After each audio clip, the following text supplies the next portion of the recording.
Hello all, എല്ലാവർക്കും steel സ്ട്രക്ചേഴ്സിന്റെ ഒരു conceptual question discussion വീഡിയോയിലേക്ക് സ്വാഗതം.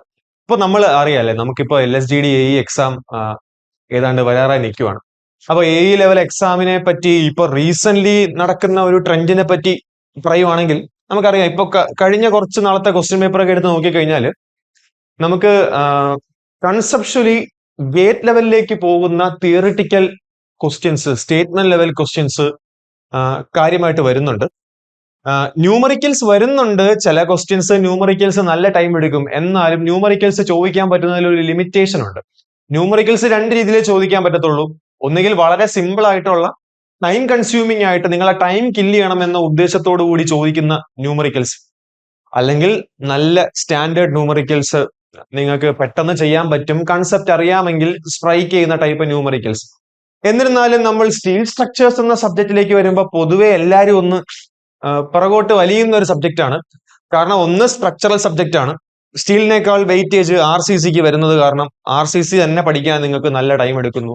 അപ്പൊ സ്റ്റീലിന് അത്രയും വെയിറ്റേജ് വരുന്നില്ലല്ലോ എന്നുള്ള ചിന്തയൊക്കെ വന്നേക്കാം. എന്നാലും ഞാൻ എപ്പോഴും പറയുന്ന ഒരു കാര്യമാണ്, ഈ എല്ലാരും പഠിക്കുന്ന സബ്ജക്ട്സ് നിങ്ങൾ പഠിക്കുവാണെങ്കിൽ നിങ്ങൾ ആവറേജിന്റെ കൂടെ മാത്രമേ നിൽക്കത്തുള്ളൂ.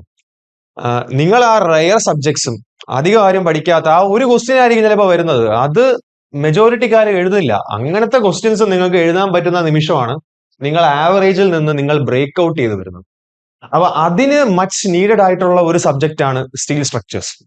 അപ്പൊ സ്റ്റീൽ സ്ട്രക്ചേഴ്സിലെ ചാപ്റ്റേഴ്സിനെയൊക്കെ നമ്മൾ സ്പ്ലിറ്റ് അപ്പ് ചെയ്തൊന്ന് ക്വിക്ലി പറയുവാണെങ്കിൽ, materials and specification, bolted connections, welded connections, eccentric connection, tension members, compression members, പിന്നെ column bases and splices, beams, plate girders, roof trusses, ഇതൊക്കെയാണ് പ്രധാനപ്പെട്ട ചാപ്റ്റേഴ്സ്. പ്ലാസ്റ്റിക് തിയറി നമുക്ക് രണ്ടിലും കൺസിഡർ ചെയ്യാൻ പറ്റുന്ന ഒരു ചാപ്റ്റർ ആണ്. എസ്സേയിലും കൺസിഡർ ചെയ്യാം, സ്റ്റീലിലും കൺസിഡർ ചെയ്യാം. ഇപ്പൊ പ്ലാസ്റ്റിക് തിയറിനെ പറ്റി നമ്മൾ വൈഡ്ലി നമുക്ക് ഡിസ്കസ് ചെയ്താൽ നമ്മുടെ പ്രൈം ഫോക്കസ് കംപ്ലീറ്റ്ലി പ്ലാസ്റ്റിക് തിയറിയിലോട്ട് പോകും. അത് മറ്റൊരു വീഡിയോയിലേക്ക് നമുക്ക് മാറ്റിവെക്കും. ഇപ്പൊ നമ്മൾ സ്റ്റീലിന്റെ, അതും പ്രധാനപ്പെട്ട സ്റ്റീലിന്റെ ഗേറ്റ് പെർസ്പെക്റ്റീവിൽ നിന്ന് ചിന്തിച്ചാൽ ഏറ്റവും ഇമ്പോർട്ടന്റ് ആയിട്ട് വരുന്ന സ്റ്റീലിലെ ചാപ്റ്റേഴ്സ് എന്ന് പറയുന്നത് bolted connections, welded connections, eccentric connections, tension members and compression members. അപ്പൊ ഇതിലെ കൺസെപ്ച്വൽ ആയിട്ടുള്ള സ്റ്റേറ്റ്മെന്റ് ക്വസ്റ്റ്യൻസ് കൺസെപ്റ്റോട് കൂടി നമുക്ക് എങ്ങനെ ടാക്കിൾ ചെയ്യാം എന്നുള്ളതാണ് നമ്മൾ നോക്കുന്നത്. ടോട്ടലി ക്വസ്റ്റ്യൻ ഡിസ്കഷനും അതിന്റെ സൊല്യൂഷനും അതുമായിട്ട് റിലേറ്റ് ചെയ്ത് വരുന്ന കാര്യങ്ങളുമാണ് നമ്മൾ ഈ വീഡിയോയിൽ സംസാരിക്കുക. എക്സ്ക്ലൂസീവ്ലി സ്റ്റീൽ സ്ട്രക്ചേഴ്സ് ആണ് നമ്മുടെ സബ്ജക്റ്റ്. ഞാൻ കോറിലേറ്റ് ചെയ്ത് വേറെ സബ്ജക്ട്സിലേക്ക് പോകില്ല. LSGD AE ലെവൽ നിന്നുകൊണ്ട് ഗേറ്റ് ലെവൽ ടോപ്പിക്സ് കവർ ആവുന്ന രീതിയിൽ, കാരണം നമ്മുടെ ക്വസ്റ്റ്യൻസ് എല്ലാം ഇപ്പൊ ഗേറ്റ് ലെവലിലേക്കാണ് വരുന്നത്, ആ രീതിയിലാണ് നമ്മുടെ ഈ ക്വസ്റ്റ്യൻ ഡിസ്കഷൻ മുന്നോട്ട് പോകുന്നത്. അപ്പോ താമസിക്കുന്നില്ല, നമ്മൾ സ്ട്രൈറ്റ് അവേ ഫസ്റ്റ് ക്വസ്റ്റ്യനിലേക്ക് പോകുന്നു. Single bolted lap joint may fail due to tearing, bearing and shearing. അപ്പോ നിങ്ങൾക്ക് ആൻസർ ഞാനിവിടെ ഡിസ്പ്ലേ ചെയ്തിട്ടില്ല. നമുക്ക് ആൻസർ നിങ്ങൾക്ക് പറയാനായിട്ടുള്ള ഒരു സമയമുണ്ട്, നിങ്ങൾക്ക് കണ്ടുപിടിക്കാനായിട്ടുള്ള സമയമുണ്ട്. ഞാൻ ഈ പറഞ്ഞുകൊണ്ടിരിക്കുന്ന സമയത്ത് നിങ്ങൾക്ക് അതൊക്കെ ആൻസർ ചെയ്യാം, അല്ലെ? അപ്പൊ നമ്മൾ ആദ്യം ഒരു ലാബ് ജോയിന്റ് എന്താണെന്നാണ് നമ്മൾ ഡിസ്കസ് ചെയ്യാൻ പോകുന്നത്. ലാബ് ജോയിന്റ് നമ്മുടെ സ്റ്റീൽ സ്ട്രക്ചേഴ്സിനെ സംബന്ധിച്ച് RCC പോലെ നമ്മൾ കാസ്റ്റ് ചെയ്യുവല്ല. നമ്മൾ ലിറ്ററലി നമ്മൾ മാനുഫാക്ചേർഡ് ആയിട്ടുള്ള കമ്പോണൻസ് നമ്മൾ സൈറ്റിലേക്ക് കൊണ്ടുവന്ന് നമ്മുടെ റിക്വയർമെന്റിനനുസരിച്ചുള്ള ലെങ്തിൽ കൊണ്ടുവന്ന് നമ്മൾ അതിനെ കണക്ട് ചെയ്യുവാണ്. ഈ കണക്ഷന് വേണ്ടി നമ്മൾ ബോൾട്ടഡ് കണക്ഷൻസ് അല്ലെങ്കിൽ വെൽഡഡ് കണക്ഷൻസ് ആണ് യൂസ് ചെയ്യുന്നത്. അപ്പൊ ഇവിടെ കണക്ഷൻ ഡീറ്റെയിൽ വളരെ ഇമ്പോർട്ടന്റ് ആണ്. അപ്പൊ അങ്ങനെ ഒരു കണക്ഷൻ ആണ് നമ്മൾ ഫസ്റ്റ് ഡിസ്കസ് ചെയ്തത്, അല്ലെങ്കിൽ ക്വസ്റ്റ്യനിൽ കാണുന്നത് ലാബ് ജോയിന്റ്. ലാബ് ജോയിന്റ് എന്ന് പറഞ്ഞാൽ ഒന്നിന്റെ പുറത്തേക്ക് മറ്റൊന്ന് ലാപ്പ് ചെയ്ത് കയറ്റി വയ്ക്കുന്നതാണ് ലാബ് ജോയിന്റ് എന്ന് പറയുന്നത്. അപ്പോ ഇത് മെമ്പേഴ്സ് ആക്ച്വലി ഇങ്ങോട്ട് നീളത്തിനുണ്ടാവാം, ബാക്കിലേക്കും നീളത്തിനോട്ടുണ്ടാവാം. ഞാനൊരു ചെറിയൊരു സ്പെസിഫിക് റീജിയൻ മാത്രമേ ഇവിടെ വരയ്ക്കുന്നുള്ളൂ. രണ്ട് മെമ്പേഴ്സ് സെയിം തിക്നെസ് ആവാം, ഡിഫറെന്റ് തിക്നെസ് ആവാം. അപ്പൊ ഇവിടെ ലാപ്പ് ചെയ്ത് വയ്ക്കുമ്പോൾ സ്വാഭാവികമായിട്ടും എയ്തർ എനിക്ക് വെൽഡ് ചെയ്ത് വെക്കാം, ഇല്ലെങ്കിൽ ബോൾട്ട് ചെയ്ത് വെക്കാം. ഇവിടെ ക്വസ്റ്റ്യനിലേക്ക് വന്നു കഴിഞ്ഞാൽ സിംഗിൾ ബോൾട്ടഡ് ലാബ് ജോയിന്റ് എന്നാണ് പറയുന്നത്. അപ്പൊ ബോൾട്ടഡ് കണക്ഷൻ ആണ്. അപ്പൊ എനിക്ക് ഇവിടെ ഒരു ബോൾട്ട് എനിക്ക് ഇവിടെ എക്സിസ്റ്റ് ചെയ്യുന്നുണ്ട്. ഒരു ബോൾട്ടിനെ ഇവിടെ പ്രൊവൈഡ് ചെയ്യുന്നു. ഓക്കെ, ബോൾട്ടിന്റെ ഡയാമീറ്റർ എന്നോ ബോൾട്ടിന്റെ ഷാങ്ക് എന്താണെന്നോ, ത്രെഡഡ് പോർഷനിലാണോ ഷാങ്ക് പോർഷനിലാണോ ഈ സർഫസ് ഇന്റർഫേസ് വരുന്നത് എന്നോ ഒന്നും നമ്മൾ ക്വസ്റ്റ്യനിൽ പറയുന്നില്ല, നമ്മൾ ഒന്നും അസ്യൂമും ചെയ്യുന്നില്ല. അപ്പോ ഇത് എങ്ങനെ ഫെയിൽ ആവാം?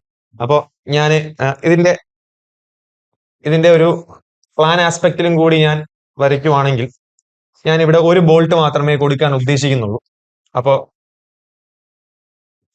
ഞാൻ ഇവിടെ ഒരു ബോൾട്ട്, ഈ ബോൾട്ടിന് ഇക്വലന്റ് ആയിട്ടുള്ള ഒരു പ്ലാൻ റെപ്രസെന്റേഷൻ ഞാൻ കൊടുക്കുന്നു. ഓക്കെ ഓക്കെ ഇത് എങ്ങനെ ഫെയിൽ ആവാം? ടിയറിംഗ്, ബെയറിംഗ് ആൻഡ് ഷിയറിംഗ്, അങ്ങനെ 3 ഓപ്ഷൻസ് ആണ് നമുക്ക് വരുന്നത്. അപ്പൊ നമുക്ക് ആൻസർ ഓപ്ഷൻ എ എന്തൊക്കെയാണെന്ന് കിടപ്പുണ്ട്, ABCD. നമ്മുടെ ആൻസർ എന്ന് പറയുന്നത് ഓപ്ഷൻ ബി ആണ്. അതായത് ടിയറിംഗും സംഭവിക്കാം, ബെയറിംഗും സംഭവിക്കാം, ഷിയറിംഗും സംഭവിക്കാം, എല്ലാ പോസിബിലിറ്റി ഉണ്ട്. ഇത് എന്താണ് ഓരോന്ന് എന്ന് നമുക്ക് നോക്കാം. ആദ്യം നമുക്ക് ടിയറിംഗ് എന്താണ് നമുക്ക് ഡിസ്കസ് ചെയ്യാം. ടിയറിംഗ് എന്ന് പറഞ്ഞാൽ പേര് സൂചിപ്പിക്കുന്ന പോലെ തന്നെയാണ് കീറിപ്പോവുക. കീറിപ്പോവുന്ന ഒരു സിനാരിയോനെയാണ് നമ്മൾ ടിയറിംഗ് എന്ന് പറയുന്നത്. അപ്പോ ഈ ബോൾട്ടിൽ, ഈ കണക്ഷനിൽ ഉറപ്പായിട്ടും നമ്മുടെ ലോഡ് ഇവിടെ നിന്ന് ഇങ്ങനെയായിരിക്കും ആക്ട് ചെയ്യുന്നത്. ഞാൻ തൽക്കാലം ഇങ്ങനെ 2 ലോഡ് ഇവിടെ ഡെപ്പിക്ട് ചെയ്യുന്നു. അപ്പൊ സ്വാഭാവികമായിട്ടും ഇവിടെ നിന്നും പ്ലാനിലും ഈ ലോഡ് ഞാൻ ഇവിടെ കാണിക്കുന്നു. കീറിപ്പോവുക എന്ന് പറഞ്ഞാൽ ഇവിടെ നിന്ന് ഇങ്ങനെ ഇത് കീറിപ്പോവാം. കാരണം ഇവിടെ ഒരു ബോൾട്ട് ഹോള് കിടപ്പുണ്ട്. ഒരു ബോൾട്ട് ഹോളിലൂടെ ആണ് നമ്മൾ ബോൾട്ട് ഫിക്സ് ചെയ്യുന്നത്. അപ്പോൾ ഇവിടെ കീറുക എന്ന് പറഞ്ഞാൽ നിങ്ങൾ ഒരു വൈറ്റ് പേപ്പർ എടുക്കുന്നു, ഒരു വൈറ്റ് പേപ്പർ എടുത്തിട്ട് നടുക്ക് ഒരു ഹോൾ ഇടുന്നു, എന്നിട്ട് ആ പേപ്പറിനെ നിങ്ങൾ 2 അറ്റത്തുനിന്ന് വലിക്കൂ. ആ ഹോള് വരുന്ന ഭാഗത്തൂടെ തന്നെയായിരിക്കും പേപ്പർ കീറി പോകുന്നത്. എന്താണ് റീസൺ എന്ന് ചോദിച്ചാൽ സിമ്പിൾ ആണ്. അവിടെ ക്രോസ് സെക്ഷണൽ ഏരിയയിൽ റിഡക്ഷൻ സംഭവിക്കുന്നുണ്ട്, കാരണം അവിടെ ഒരു ഹോള് കിടപ്പുണ്ട്. അപ്പൊ അത് കാരണം എന്റെ പ്ലേറ്റ് ഇവിടെ നിന്ന് കീറിപ്പോവാനുള്ള സാധ്യത ഭയങ്കര കൂടുതലാണ്. കീറിപ്പോയി ഫെയിൽ ആവാം. അതിനെയാണ് സിംപ്ലി നമ്മൾ ടിയറിംഗ് എന്ന് പറയുന്നത്. അപ്പൊ ഇവിടെ മൾട്ടിപ്പിൾ ബോൾട്ട് ഉണ്ടെങ്കിൽ ഏത് ലൈനിലാണോ ഏറ്റവും കൂടുതൽ ബോൾട്ടുകൾ കാണപ്പെടുന്നത് ആ ലൈനിലായിരിക്കും ഏറ്റവും കുറവ് cross sectional area for material ഉണ്ടാവുക. അപ്പോ ആ ലൈനിലൂടെ ആയിരിക്കും കീറുന്നത് സംഭവിക്കുന്നത്. ഇവിടെ നമുക്ക് ഒരു ബോൾട്ട് മാത്രമേ വരുന്നുള്ളൂ, അതുകൊണ്ട് നമുക്ക് ഈ ഒരു ഏരിയ മാത്രം ഫോക്കസ് ചെയ്താൽ മതി. അപ്പൊ ടിയറിംഗ് എന്ന് പറയുന്ന പോസിബിലിറ്റി ഉണ്ട്. ഓക്കെ, നെക്സ്റ്റ് നമ്മുടെ പോസിബിലിറ്റി എന്ന് പറയുന്നത് ബെയറിംഗ് ആണ്. ബെയറിംഗ് എന്ന് പറയുന്നത് ആക്ച്വലി ഈ ഒരഞ്ഞ് ചെത്തി പോകുന്ന ഒരു ഫെയിലിയറിനെയാണ് നമ്മൾ ബെയറിംഗ് എന്ന് പറയുന്നത്. അതായത് നമ്മൾ അറിയാലോ, നമ്മൾ ഒരു ബോൾട്ട് ഹോള് നമ്മൾ ഇടുവാണെങ്കിൽ അതിനേക്കാൾ ചെറുതായിരിക്കും അതിനകത്തോട്ട് വയ്ക്കുന്ന ബോൾട്ട്. 1.5 mm അല്ലെങ്കിൽ 2 mm ഒക്കെ ആയിരിക്കും അധികം വരുന്നത് ബോൾട്ട് ഹോള്. അപ്പോ ലിറ്ററലി ഞാൻ അതിനെ ഒന്ന് എക്സാജറേറ്റ് ചെയ്ത് വരയ്ക്കുവാണെങ്കിൽ, വരച്ചാൽ എനിക്ക് ഒരു ടോപ്പ് വ്യൂ പ്ലേറ്റിന്റെ കാണിക്കാം. എനിക്ക് ഇവിടെ പ്ലേറ്റിന്റെ മറ്റേ കമ്പോണന്റ് കാണിക്കാം. കണക്ഷൻ വരുന്നു, ഇങ്ങനെയാണ്. എനിക്ക് ഇവിടെ ഒരു ബോൾട്ട് ഹോൾ ഉണ്ട്. ഒന്ന് എക്സാജറേറ്റ് ചെയ്ത് വരച്ചാൽ ആ ബോൾട്ട് ഹോളിൽ ഇത്രയും പോർഷനിലായിരിക്കും ബോൾട്ട് നിൽക്കുന്നത്. ഒരു ചെറിയൊരു ഗ്യാപ്പ് ഉണ്ടാവും. അപ്പോ ഈ ഫോഴ്സ് കാരണം ഇങ്ങോട്ടും പുള്ള് വരുമ്പോൾ ഈ ബോൾട്ട് ഇതിനകത്ത് കിടന്ന് ഇങ്ങനെ നമ്മൾ ഈ ഗ്ലാസിനകത്തിട്ട് സ്പൂൺ ഇട്ട് ഇളക്കുന്ന പോലെ ബോൾട്ട് അതിനകത്ത് കിടന്ന് ഇങ്ങനെ മൂവ്മെന്റിനനുസരിച്ച് ഇങ്ങനെ കിടന്ന് മൂവ് ചെയ്യും. ഇങ്ങനെ മൂവ് ചെയ്യുമ്പോൾ അതൊരു മിനിയേച്ചർ വൈസ് ഒരു ഡൈനാമിക് എഫക്റ്റ് ആണ് അവിടെ ഉണ്ടാക്കിക്കൊണ്ടിരിക്കുന്നത് ആ ബോൾട്ട് ഹോളിനകത്ത്. അപ്പൊ അങ്ങനെ മൂവ് ചെയ്യുമ്പോൾ ഈ ബെയറിംഗ് സംഭവിക്കും. ബെയറിംഗ് എന്ന് പറഞ്ഞാൽ ഒന്നുകിൽ ഈ അങ്ങോട്ടും ബോൾട്ടും പ്ലേറ്റിനകത്തെ ഹോളിൽ കിടന്ന് പ്ലേറ്റിന്റെ അറ്റവുമായിട്ട് ബോൾട്ട് കിടന്ന് ഇടിച്ച് നിൽക്കുമ്പോൾ എയ്തർ ബോൾട്ട് ചെത്തി അത് ഡിസിന്റഗ്രേറ്റ് ചെയ്ത് പോകും, അതിന് ബലം കുറവാണെങ്കിൽ, അല്ലെങ്കിൽ പ്ലേറ്റ് ആയിരിക്കും അങ്ങനെ പോകുന്നത്. അപ്പൊ ബോൾട്ട് ആണ് അങ്ങനെ പോകുന്നതെങ്കിൽ ബോൾട്ടിന്റെ ക്രോസ് സെക്ഷൻ കുറഞ്ഞു വരും. അങ്ങനെ ബോൾട്ട് ചെത്തി കംപ്ലീറ്റ് ആയിട്ട് പോകുന്ന രീതിയിലോ അല്ലെങ്കിൽ ഒരു തീരെ ചെറുതായിട്ട് ബോൾട്ട് ഇളകി പോകുന്ന രീതിയിലോ വരും. അതാണ് ഒരഞ്ഞ് ഫെയിൽ ആവുക എന്ന് പറയുന്നത്. അപ്പൊ അതാണ് ബെയറിംഗ് എന്ന് പറയുന്നത്. ബെയറിംഗ് എന്ന് പറഞ്ഞ പോസിബിലിറ്റിയും നമ്മുടെ ബോൾട്ടിനകത്തുണ്ട്. ലാസ്റ്റ് മൂന്നാമത്തേത് ഷിയറിംഗ് ആണ്. ഷിയറിംഗ് എന്ന് പറയുമ്പോൾ സിമ്പിൾ ആണ്. ഷിയറിംഗ് എന്ന് പറഞ്ഞാൽ എന്റെ ബോൾട്ട് കണക്ഷൻ ഫോഴ്സ് ഈ ഒരു ഫിഗറിലേക്ക് വരിക. ഈ ഒരു ഫിഗറിലേക്ക് വരുമ്പോൾ എനിക്ക് നമ്മുടെ ഈ രണ്ട് പ്ലേറ്റുകൾ തമ്മിലുള്ള ഇന്റർഫേസിനെ ഹോൾഡ് ചെയ്ത് പിടിക്കുന്ന ഈ ഒരു റീജിയൻ ആണ്. അപ്പൊ ബോൾട്ടിന്റെ ഈ ഒരു റീജിയൻ ഞാനൊന്ന് എക്സാജറേറ്റ് ചെയ്ത് വരച്ചാൽ, ബോൾട്ടിനെ ഞാൻ ഒന്ന് വലുതാക്കി വരച്ചാൽ, ബോൾട്ടിന്റെ ഈ ഷെയ്ഡഡ് റീജിയണിൽ ഇങ്ങനെ ഒരു റീജിയൻ ആണത്. ആ ഒരു ഏരിയയില് എനിക്ക് ഈ ഫോഴ്സിന്റെ എഫക്റ്റ് ഉണ്ടാവും. ഈ ഒരു ഏരിയയിൽ ഈ പി എന്ന് പറഞ്ഞ ഫോഴ്സിന്റെ എഫക്റ്റ് ഉണ്ടാവും.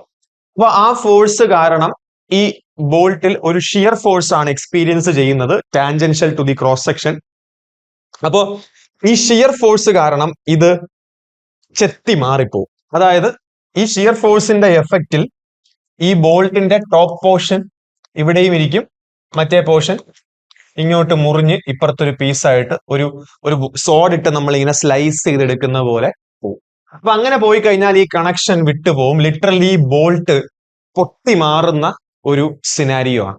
അപ്പോ നമ്മുടെ ഷിയറിംഗ് ഫെയിലിയറും നമ്മുടെ ഒരു പോസിബിലിറ്റി ആണ്. അപ്പോൾ ഈ 3 ഫെയിലിയറും നമുക്ക് ഉണ്ടാവാം ബോൾട്ടിനെ സംബന്ധിച്ച്: ടിയറിങ്, ബെയറിങ്, ഷിയറിങ്.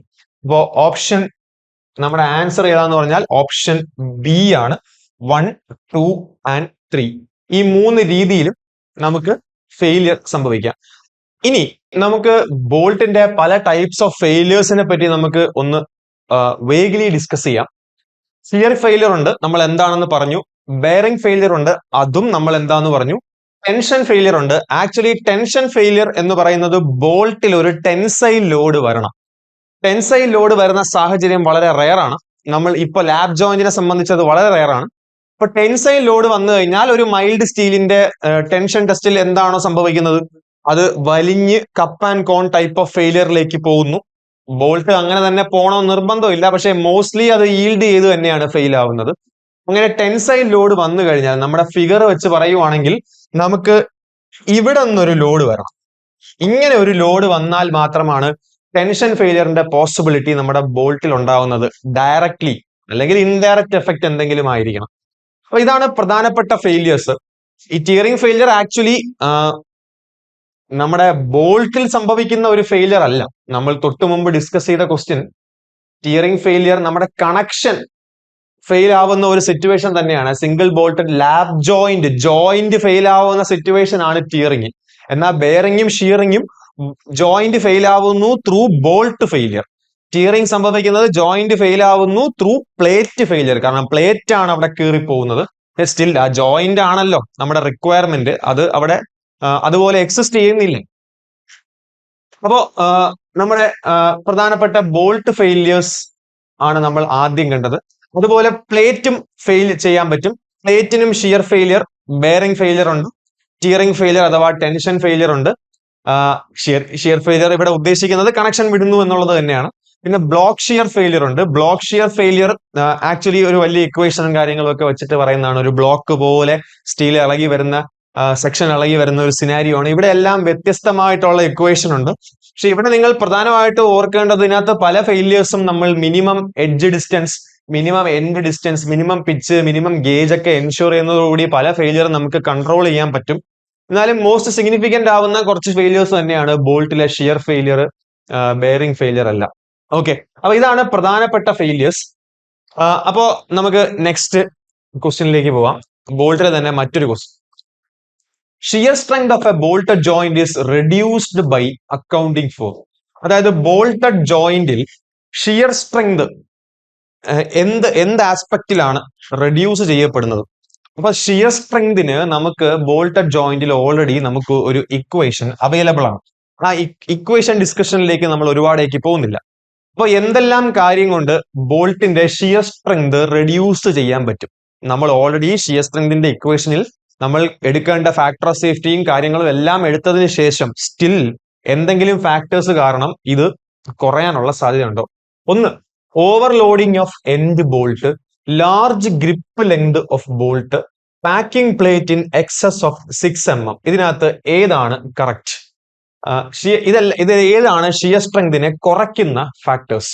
അപ്പൊ നമ്മുടെ ആൻസർ നോക്കിക്കഴിഞ്ഞാൽ ഓപ്ഷൻ ഡി ആണ്. ഈ എല്ലാ ഫാക്ടേഴ്സും ഷിയർ സ്ട്രെങ്തിനെ കുറയ്ക്കുന്നുണ്ട്. ഇതെങ്ങനെയാണ് ഈ ആൻസറിലേക്ക് വരുന്നത് നമുക്ക് നോക്കാം.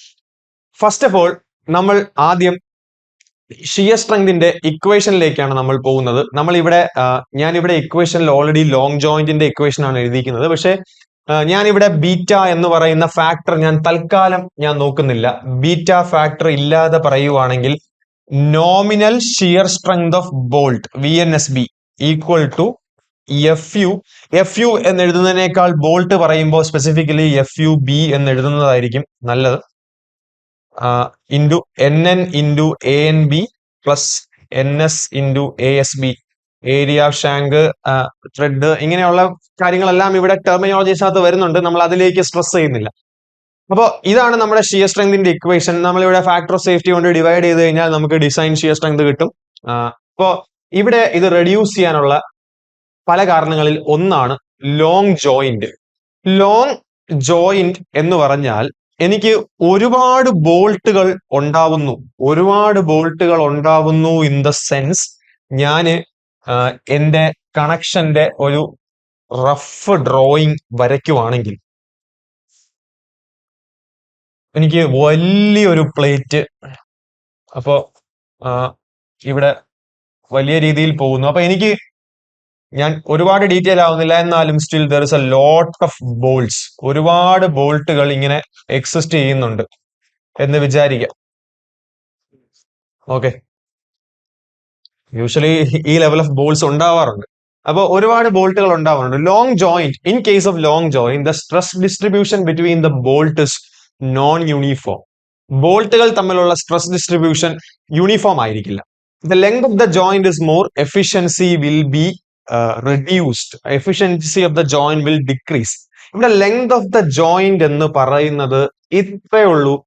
നമ്മുടെ distance between the first bolt and last bolt, first ബോൾട്ടും ലാസ്റ്റ് ബോൾട്ടും തമ്മിലുള്ള ഡിസ്റ്റൻസ് 15 ടൈംസ് ഡയാമീറ്ററിനേക്കാൾ കൂടിയാൽ, അതായത് ലെങ്ത് ഓഫ് ദി ജോയിന്റ് അല്ലെങ്കിൽ ആ ലോങ് ജോയിന്റിന്റെ distance is greater than 15D, അങ്ങനെയാണെങ്കിൽ അത് ഒരു ലോങ് ജോയിന്റ് ആണ്. അപ്പൊ B എന്ന് പറയുന്നത് ഡയാമീറ്റർ ഓഫ് ദി ബോൾട്ട്. അപ്പോൾ അങ്ങനെയാണെങ്കിൽ നമ്മൾ ഒരു റിഡക്ഷൻ ഫാക്ടർ നമ്മൾ കൺസിഡർ ചെയ്യണം. ആ റിഡക്ഷൻ ഫാക്ടറിന്റെ ഫോർമുലയാണ് ഇവിടെ എഴുതിയിരിക്കുന്നത്. Beta LJ long joints 1.075 minus LJ divided by 200D empirical equation ആണ്. ഇതിൽ നിന്ന് നമ്മൾ ആ റിഡക്ഷൻ ഫാക്ടർ നമ്മൾ നമ്മുടെ മെയിൻ ഇക്വേഷനിൽ യൂസ് ചെയ്യുന്നു. അപ്പൊ ലോങ് ജോയിന്റ്സ് വരുമ്പോൾ സംഭവിക്കുന്ന എന്താണ്, നമ്മുടെ ബോൾട്ടിലെ ലോഡ് നോൺ യൂണിഫോം ആയിരിക്കും.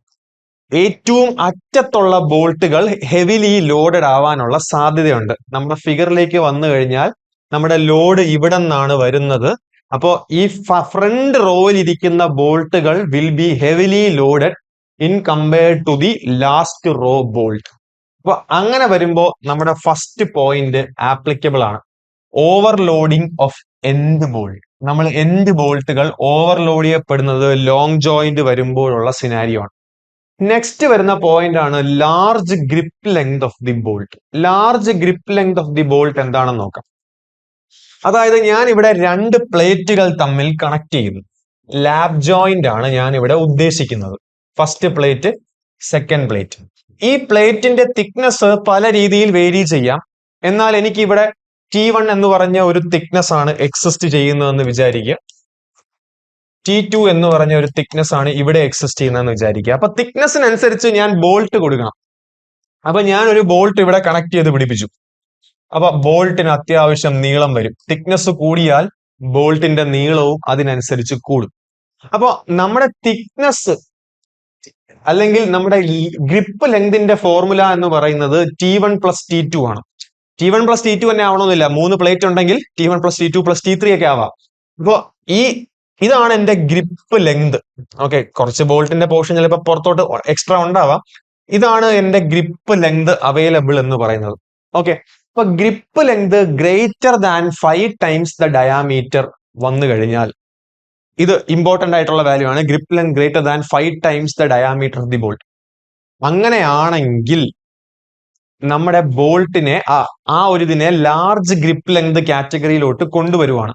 ഈ ലാർജ് ഗ്രിപ്പ് ലെങ്ത് കാറ്റഗറിയിലോട്ട് കൊണ്ടുവരുമ്പോൾ ഉള്ള പ്രശ്നം എന്ന് പറയുന്നത് ഇവിടെ സ്ട്രെസ് ഡിസ്ട്രിബ്യൂഷൻ യൂണിഫോം ആയിരിക്കില്ല എന്നുള്ളതാണ്. അതായത് ഞാൻ ഇവിടെ നിന്ന് ഒരു ഫോഴ്സ് കൊടുക്കുന്നു, ഇവിടെ നിന്ന് ഒരു ഫോഴ്സ് കൊടുക്കുന്നു. അപ്പോ ഈ ബോൾട്ട് ആക്ച്വലി ഈ ബോൾട്ടിൽ ഷിയറിംഗ് സംഭവിക്കാം, ഈ ബോൾട്ടിൽ ബെയറിംഗ് സംഭവിക്കാം, ഇവിടെ ടിയറിംഗ് സംഭവിക്കാം. അതിന് പുറമെ ഇതിലെ across the length of the bolt uniform stress ആയിരിക്കില്ല. മാത്രമല്ല ഈ ബോൾട്ട് ബെൻഡ് ചെയ്യാനുള്ള ടെൻഡൻസി ഒക്കെ കാണിക്കും. ചിലപ്പോൾ ലോങ് ഗ്രിപ്പ് വരുമ്പോ ബോൾട്ടിന്റെ നീളം കൂടി, അപ്പൊ ഫോഴ്സ് കൊടുക്കുമ്പോ ഇത് ഇങ്ങനെ തെന്നി പൊട്ടി ഈ സ്ലൈസ് ചെയ്ത് മാറുന്നതിന് പകരം വളഞ്ഞ് തുടങ്ങാനുള്ള ടെൻഡൻസി വരും. അപ്പൊ അങ്ങനെ വളഞ്ഞു തുടങ്ങിക്കഴിഞ്ഞാൽ ആ ഒരു ബെൻഡിങ് മൊമെന്റിനെ നമ്മൾ അഡ്രസ് ചെയ്യേണ്ടി വരും. ആ ബെൻഡിങ് മൊമെന്റ് കാരണമാണ് ബേസിക്കലി ആ ഒരു സ്ട്രെസ്സിന്റെ പാറ്റേണിൽ വ്യത്യാസം വരുന്നത്. അപ്പൊ അങ്ങനെയുള്ള സിറ്റുവേഷനിലാണെങ്കിൽ നമ്മൾ വീണ്ടും ഒരു റിഡക്ഷൻ ഫാക്ടർ ഇൻട്രൊഡ്യൂസ് ചെയ്യും. Beta L G, large grip ലെങ്തിന്റെ റിഡക്ഷൻ ഫാക്ടർ ആണ്. അതിൽ പ്രത്യേകം പറയുന്ന ഒരു കാര്യമുണ്ട്, 5D വലുതാവുമ്പോഴാണ് അത് ലാർജ് ഗ്രിപ്പ് ആവുന്നത്. അത് 8D വലുതാവാനും പാടില്ല എന്നുള്ള ഒരു പ്രധാനപ്പെട്ട ക്രൈറ്റീരിയ ഉണ്ട്. അപ്പോ നമ്മുടെ ലാർജ് ഗ്രിപ്പ് ലെങ്തും ഒരു റിഡക്ഷൻ ഫാക്ടർ ഇൻട്രൊഡ്യൂസ് ചെയ്യുന്നു. ലാസ്റ്റ് വരുന്ന സാധനമാണ് പാക്കിംഗ് പ്ലേറ്റ് അഥവാ ഫില്ലർ പ്ലേറ്റ്. പാക്കിംഗ് പ്ലേറ്റിലും ഇതേ പ്രശ്നമുണ്ട്. ഈ പാക്കിംഗ് പ്ലേറ്റ് സിനാരിയോ വരുന്നത് നമ്മൾ ബഡ് ജോയിന്റ് കൊടുക്കുമ്പോഴാണ്. ഞാൻ ലാബ് ജോയിന്റ് എന്ന് പറയുന്നത് ഒന്നിന് മുകളിൽ ഒന്ന് കയറ്റി വെക്കുന്നതാണ്. ബഡ് ജോയിന്റ് എന്ന് പറയുന്നത് ഞാൻ ചേർത്ത് വെക്കുവാണ്. അപ്പൊ എനിക്ക് രണ്ട് ഡിഫറെന്റ് പ്ലേറ്റുകൾ ചേർത്ത് വെക്കേണ്ടി വന്നു. ശരിക്കും ബഡ് ജോയിന്റ് എന്നല്ല, അതിന്റെ മുകളിൽ കവർ പ്ലേറ്റ് കൊടുക്കുന്നുണ്ട്. ഡബിൾ കവർ അല്ലെങ്കിൽ സിംഗിൾ കവർ ബഡ് ജോയിന്റ് എന്നൊക്കെയാണ് നമ്മൾ കംപ്ലീറ്റ് ആയിട്ട് പറയാം. അപ്പോൾ ഈ രണ്ട് ഡിഫറെന്റ് തിക്നെസ് ഉള്ള പ്ലേറ്റ് ആണ്. അപ്പൊ എനിക്ക് ബോൾട്ട് ചെയ്യണമെങ്കിൽ ഞാൻ എന്ത് ചെയ്യും? ഞാൻ ഇവിടെ നിന്ന് ഒരു കവർ പ്ലേറ്റ് വെക്കും. കവർ പ്ലേറ്റ് വെക്കുമ്പോൾ എന്റെ പ്രശ്നം എന്ന് പറയുന്നത് ഇവിടെ ഒരു ഗ്യാപ്പ് വരും. എനിക്ക് ഇവിടെ ബോൾട്ട് ചെയ്യാൻ എളുപ്പമാണ്, പക്ഷെ ഇവിടെ എനിക്ക് ബോൾട്ട് ചെയ്യാൻ ഒരു ഗ്യാപ്പ് ക്രിയേറ്റ് ആയി പോകും. അപ്പൊ ഗ്യാപ്പ് ക്രിയേറ്റ് ആവുന്നത് കൊണ്ട് ഞാൻ ഈ ഗ്യാപ്പിനെ ഫില്ല് ചെയ്യാൻ വേണ്ടി ഒരു പ്ലേറ്റ്, വേറൊരു പ്ലേറ്റ് കൊണ്ടുവയ്ക്കും. ഇങ്ങനെ ഞാൻ വയ്ക്കുന്ന പ്ലേറ്റിന്റെ പേരാണ് പാക്കിംഗ് പ്ലേറ്റ്. ഇത് നമുക്ക് ഒരുപാട് സിറ്റുവേഷനിൽ റിക്വയർഡ് ആവാറുണ്ട്. ഈ പാക്കിംഗ് പ്ലേറ്റ് വരുമ്പോ സ്വാഭാവികമായിട്ട് ഇവിടെ സംഭവിക്കുന്നത് നമ്മുടെ ബോൾട്ട് വീണ്ടും വലിയൊരു ലാർജ് ഗ്രിപ്പ് ലെങ്തിലേക്ക് ബോൾട്ട് പോവുകയാണ്. ഇപ്പൊ പാക്കിംഗ് പ്ലേറ്റ് വരുമ്പോ ഈ പാക്കിംഗ് പ്ലേറ്റിലോട്ട് കാര്യമായ ലോഡും വരുന്നില്ല. പാക്കിംഗ് പ്ലേറ്റ് ഒരു ഗ്യാപ്പ് അടയ്ക്കുന്ന ഒരു ഫില്ലർ മെറ്റീരിയൽ പോലെയാണ് വരുന്നത്. ലോഡ് എക്സിസ്റ്റ് ചെയ്യാൻ പോകുന്നത് ഇവിടെയാണ്, ഇവിടെയുമാണ്. ഓക്കെ, അപ്പൊ അങ്ങനെ വരുമ്പോൾ വീണ്ടും സെയിം സിനാരിയോയിലോട്ട് വരുന്നു. നമ്മുടെ ബോൾട്ടിന്റെ സ്ട്രെസ് ഡിസ്ട്രിബ്യൂഷൻ നോൺ യൂണിഫോം ആവുന്നു. കാരണം ബോൾട്ട് വീണ്ടും ബെൻഡ് ചെയ്യാനുള്ള സാധ്യത അവിടെ ഓപ്പൺ ആവുന്നു. അപ്പൊ ബെൻഡിങ്ങിലേക്ക് വരുമ്പോ വീണ്ടും നമ്മൾ ആ മൊമെന്റിനെ അഡ്രസ് ചെയ്യേണ്ടി വരും. അപ്പൊ നമ്മൾ വീണ്ടും ഒരു റിഡക്ഷൻ ഫാക്ടർ കൊണ്ടുവരുന്നു. ഈ റിഡക്ഷൻ ഫാക്ടർ ആണ്, അതിന്റെ ഫോർമുലയാണ് ഇത്, 1 - 0.0125 into thickness of the packing plate. ഇതാണ് out of all the 3 most commonly used reduction factor ഇതാണ്. പാക്കിംഗ് പ്ലേറ്റിന്റെ തിക്നെസ് 6 mm ഗ്രേറ്റർ ആയിട്ട് വന്നു കഴിഞ്ഞാൽ നമ്മൾ ഈ റിഡക്ഷൻ ഫാക്ടറും യൂസ് ചെയ്യണം. അപ്പൊ നമ്മുടെ ക്വസ്റ്റ്യനിലേക്ക് പോയി കഴിഞ്ഞാൽ നമ്മുടെ ക്വസ്റ്റ്യനിൽ ഈ കാര്യങ്ങളെല്ലാം പറഞ്ഞിട്ടുണ്ട്. Overloading of an bolt, large grip length, packing plate in excess of 6 mm. അപ്പോൾ ഇതെല്ലാം നമ്മുടെ ഷിയർ സ്ട്രെങ്തിനെ റെഡ്യൂസ് ചെയ്യുന്ന ഫാക്ടറാണ്. ഓപ്ഷൻ ഡി ആണ് നമ്മുടെ കറക്റ്റ് ആൻസർ. ഓക്കെ, നെക്സ്റ്റ് ക്വസ്റ്റ്യനിലേക്ക് പോവാം. മൂന്നാമത്തെ question, the maximum pitch of bolt for compression member should not exceed. അപ്പൊ നമുക്ക് ബോൾട്ടിൽ വരുന്ന ടേം ആണ് pitch, gauge, edge, end distance. അപ്പോ ഞാൻ വളരെ സിമ്പിൾ ആയിട്ട് പറഞ്ഞാൽ നമുക്ക് പിച്ചിനും ഗേജിനും എല്ലാം മാക്സിമം മിനിമം വാല്യൂസ് ഉണ്ട്. ഞാൻ വാല്യൂസ് റീകോട്ട് ചെയ്യുന്നില്ല. ഞാൻ ഇവിടെ ഒരു കണക്ഷൻ കാണിക്കാം. ഈ ഒരു കണക്ഷനിൽ ലോഡ് ഇങ്ങനെയാണ് പോകുന്നത് എന്ന് വിചാരിക്കുക. എനിക്ക് ഇവിടെ കുറച്ച് ബോൾട്ടുകളുണ്ട്. ഓക്കെ, അപ്പോ ഇതിനകത്ത് നമ്മുടെ പിച്ച് എന്താന്ന് പറഞ്ഞാൽ, പിച്ച് പി വെച്ചാ തുടങ്ങുന്ന പാരലൽ, അതായത് ലോഡിന് പാരലൽ ആയിട്ട് പോകുന്ന ഡിസ്റ്റൻസ് ആണ് എന്റെ pitch. Centre to centre distance between the bolt parallel to the direction of the load, അതാണ് പിച്ച്. അതുപോലെ centre to centre distance between the load perpendicular to the direction of the load, അതാണ് gauge. Okay, ഇപ്പൊ pitch parallel ആണെങ്കിൽ മറ്റേത് gauge ആണ്. പിന്നെ വരുന്നത് edge ഡിസ്റ്റൻസും end ഡിസ്റ്റൻസും ആണ്. ഇവിടെ ജി വരുന്ന ടേം എഡ്ജ് ആണ്. അപ്പൊ എഡ്ജ് ആണ് ഗേജുമായിട്ട് അസോസിയേറ്റ് ചെയ്ത് വരുന്ന distance, edge distance. End distance എന്ന് പറയുന്നതാണ് പാരലൽ ആയിട്ട് വരുന്ന ഡിസ്റ്റൻസ്, ഫസ്റ്റ് ബോൾട്ടും എൻഡും ആയിട്ട് വരുന്ന ഡിസ്റ്റൻസ്. അപ്പൊ ഇതിന് മാക്സിമം മിനിമം ക്രൈറ്റീരിയാസ് ഒക്കെ നമ്മുടെ മുമ്പിലുണ്ട്. അതിനകത്ത് നമുക്ക് നോക്കാം. മാക്സിമം ആണ് ചോദിച്ചിരിക്കുന്നത്. Maximum for a compression member. Compression member നമ്മൾ ഓപ്ഷൻ സിയിലും ഓപ്ഷൻ ഡിയിലേക്കും നമ്മൾ വരുന്നു. ഓപ്ഷൻ ഡി ആണ് നമ്മുടെ ആൻസർ. അപ്പൊ ഇവിടെ 16T or 200 mm, 12T or 200 mm. Compression മെമ്പറിന് നമ്മൾ 12T ആണ് എടുക്കുന്നത്. ടെൻഷൻ മെമ്പറിനാണ് നമ്മൾ 16T എടുക്കുന്നത്. എന്തുകൊണ്ടാണ് കംപ്രഷൻ മെമ്പറിന് കുറച്ചും കൂടി ലോവർ ആയിട്ടുള്ള വാല്യൂ എടുക്കുന്നത് compared to tension member? Simple ആണ്. Compression member when subjected to compression can undergo buckling. Tension member when subjected to axial tension will not undergo buckling. അപ്പൊ കംപ്രഷൻ മെമ്പറിൽ ആക്സിയൽ കംപ്രഷൻ കാരണം buckling സംഭവിക്കാം എന്നുള്ളത് കൊണ്ട് നമ്മൾ കുറച്ചും കൂടി മിനിമം ആയിട്ടുള്ള പിച്ചാണ് നമ്മൾ മാക്സിമം പിച്ച് ക്രൈറ്റീരിയയിൽ എടുക്കുന്നത് in comparison to tension members. അപ്പൊ മാക്സിമം പിച്ച് ആണ് ചോദിച്ചിരിക്കുന്നത് കംപ്രഷൻ മെമ്പറിന്റെ 12T or 200 mm. Tension member ആണെങ്കിൽ 16T ഓർ 200 mm ആണ് നമ്മൾ എടുക്കുന്ന വാല്യൂ. അപ്പൊ നമ്മുടെ ആൻസർ ഇവിടെ ഓപ്ഷൻ ഡി ആണ്. അപ്പൊ മിനിമം പിച്ചിന്റെ ക്രൈറ്റീരിയ, മിനിമം പിച്ച് എന്ന് പറയുന്നത് 2.5 ടൈംസ് ഇൻറ്റു ഷാങ്ക് ഡയാമീറ്റർ ആണ് നമ്മുടെ മിനിമം പിച്ച്. ഇനി എഡ്ജ്, അതുപോലെ മിനിമം എഡ്ജ് ഡിസ്റ്റൻസ് എന്ന് പറയുന്നത് 1.5 into diameter of the hole, bolt hole ആണ് minimum edge distance. Similarly maximum പിച്ചിനെല്ലാം നമുക്ക് കംപ്രഷൻ മെമ്പറിനും ടെൻഷൻ മെമ്പറിനും ക്രൈറ്റീരിയ ഉണ്ട്. നമ്മൾ ആക്ച്വലി ഈ മിനിമം പിച്ചും എഡ്ജും ഒക്കെ നമ്മൾ എൻഷുർ ചെയ്ത് കഴിഞ്ഞാൽ നമുക്ക് പല ഫെയിലിയേഴ്സും അവോയ്ഡ് ചെയ്യാൻ പറ്റും. മിനിമം പിച്ച് നമ്മൾ കൊടുക്കുന്നത് സിമ്പിൾ ആണ്, ഇല്ലെങ്കിൽ ഇൻസ്റ്റാളേഷൻ ബുദ്ധിമുട്ടായിരിക്കും. Washers of bolt may overlap, bearing failure of the plate ഒക്കെ ഉണ്ടാവാനുള്ള സാധ്യതയൊക്കെ ഉണ്ട്. മിനിമം പിച്ചില്ലെങ്കിൽ പ്ലേറ്റിന്റെ റീജിയൻ വളരെ കുഞ്ഞായി പോയിട്ട് പെട്ടെന്ന് പ്ലേറ്റ് ചെത്ത് പോകാനുള്ള സാധ്യതയുണ്ട്. ഓക്കെ, ഇനി നമുക്ക് നാലാമത്തെ ക്വസ്റ്റ്യനിലേക്ക് പോവാം. 2 steel plates each of 16 mm thickness are connected by a double cover butt joint by bolts as shown in figure. Okay, ഇവിടെ ഒരു സിക്സാക് പാറ്റേൺ ആയിട്ടുള്ള ഒരു ബോൾട്ടഡ് കണക്ഷൻസ് ആണ് യൂസ് ചെയ്തിരിക്കുന്നത്. 20 mm steel is of grade Fe 410. Which one of the following section is most critical section for cover plate? അപ്പൊ cover പ്ലേറ്റിന് ഏതാണ് critical section എന്നുള്ളതാണ് ചോദ്യം. അപ്പോൾ ഇവിടെ നമുക്ക് നോക്കാം. ഇവിടെ ലോഡ് ഈ ഒരു റീജിയണിൽ നിന്നായിരിക്കും ലോഡ് ആക്ട് ചെയ്യാൻ പോകുന്നത്. അപ്പൊ ലോഡ് ആക്ട് ചെയ്യുന്നത് മെയിൻ പ്ലേറ്റിലായിരിക്കും. Cover plate just bolt ensure ചെയ്യാൻ വേണ്ടി മാത്രം, ബോൾട്ടിങ് ചെയ്യാൻ വേണ്ടി മാത്രം കൊടുക്കുന്ന ഒരു സാധനമാണ്. അപ്പൊ മെയിൻ പ്ലേറ്റും ഇതിന്റെ കണക്ഷനകത്ത് നമ്മുടെ ഏറ്റവും കൂടുതൽ ക്രോസ് സെക്ഷണൽ ഏരിയ ലോസ് സംഭവിക്കുന്നത് എവിടെയാണ്? ഇവിടെ 4-ല് ഒരു ബോൾട്ടേ ഉള്ളൂ, ഇവിടെ 2 ബോൾട്ട് ഉണ്ട്, ഇവിടെ 3 ബോൾട്ട്, ഇവിടെ 4 ബോൾട്ട്. അപ്പൊ സെക്ഷൻ 1-1-ലാണ് എനിക്ക് ക്രോസ് സെക്ഷണൽ ഏരിയ ഏറ്റവും കുറഞ്ഞിരിക്കുന്നത്, ഏറ്റവും കൂടുതൽ റിഡക്ഷൻ സംഭവിക്കാൻ പോകുന്നത് അവിടെയാണ്. അപ്പൊ കവർ പ്ലേറ്റിനെ സംബന്ധിച്ച് ആ ഒരു റീജിയൻ വളരെ ക്രിട്ടിക്കലാണ്. അവിടെ നിന്നായിരിക്കും ഫെയിലിയർ സംഭവിക്കാൻ പോകുന്നത്.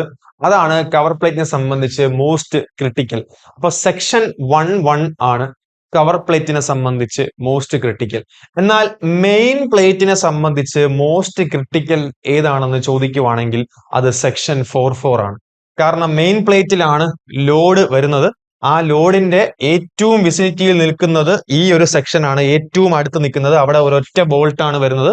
ആ മെയിൻ പ്ലേറ്റിൽ വരുന്ന ലോഡ് കാരണം ആ ബോൾട്ട് ഇളകിയാൽ ആ സെക്ഷൻ വിട്ടുപോകും. നേരെ മറിച്ച് ബാക്കിയുള്ള സ്ഥലങ്ങളിലെല്ലാം മൾട്ടിപ്പിൾ ബോൾട്ടുകൾ ഉണ്ട്. അത് കുറച്ചും കൂടി അതിനെ ഇൻടാക്ട് പിടിക്കാൻ ഹെൽപ്പ് ചെയ്യും. അപ്പൊ നമ്മുടെ കണക്ഷനെ പറ്റി പറയുവാണെങ്കിൽ കവർ പ്ലേറ്റിനെ സംബന്ധിച്ച് മോസ്റ്റ് ക്രിട്ടിക്കൽ സെക്ഷൻ 1-1, മെയിൻ പ്ലേറ്റിനെ സംബന്ധിച്ച് മോസ്റ്റ് ക്രിട്ടിക്കൽ സെക്ഷൻ 4-4. അപ്പോൾ നമ്മുടെ ആൻസർ എന്ന് പറയുന്നത് ഓപ്ഷൻ എ ആണ്. കവർ പ്ലേറ്റ് ആണ് ചോദ്യം. അപ്പോൾ സെക്ഷൻ 1-1 ആണ്. ഓക്കെ, നമുക്ക് ഇനി വെൽഡഡ് കണക്ഷനിലേക്ക് പോവാം. Fillet weld is not adopted for joining parts when the angle between the fusion phase is. Fillet weld. Weld നമുക്ക് പല ടൈപ്പിലുണ്ട്. ഏറ്റവും കോമൺ ആയിട്ട് യൂസ് ചെയ്യുന്ന ഒരു വെൽഡ് ആണ് ഫില്ലറ്റ് വെൽഡ്. പിന്നെ വരുന്നതാണ് ബട്ട് വെൽഡ്. പിന്നെ അതിനോട് കൂടെ വരുന്ന മറ്റ് 2 വെൽഡുകളാണ് സ്ലോട്ട് വെൽഡ്, പ്ലഗ് വെൽഡ് എന്ന്. അപ്പൊ ഫില്ലറ്റ് വെൽഡ് എന്ന് പറയുന്നതിന്റെ ഫിഗർ റെപ്രസെന്റേഷൻ വന്നു കഴിഞ്ഞാൽ ഇങ്ങനെ വളരെ സിമ്പിൾ ആണ്. ഞാൻ ഇങ്ങനെ ഒരു മെമ്പർ കൊണ്ടുവരുന്നു. ഇവിടെ മറ്റൊരു മെമ്പർ. ഈ മെമ്പറിലേക്ക് ഞാൻ ഈ റീജിയൻ, ഇത് സെക്ഷണൽ വ്യൂ ആണ്, ഞാൻ ഇവിടെ വെൽഡ് ചെയ്ത് പിടിപ്പിക്കുന്നു. ഓക്കെ, ഈ കൊടുക്കുന്നതിനെയാണ് ഞാൻ ഫില്ലറ്റ് വെൽഡ് എന്ന് എനിക്ക് പറയാൻ പറ്റുന്നത്.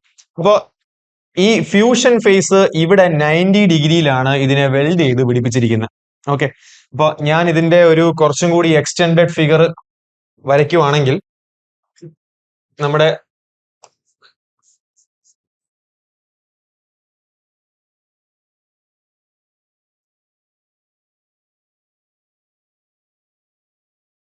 ഇവിടെ നിന്ന് ഇങ്ങനെയായിരിക്കും ഈ മെമ്പറിന്റെ ഒരു ഇതുണ്ടാവുക.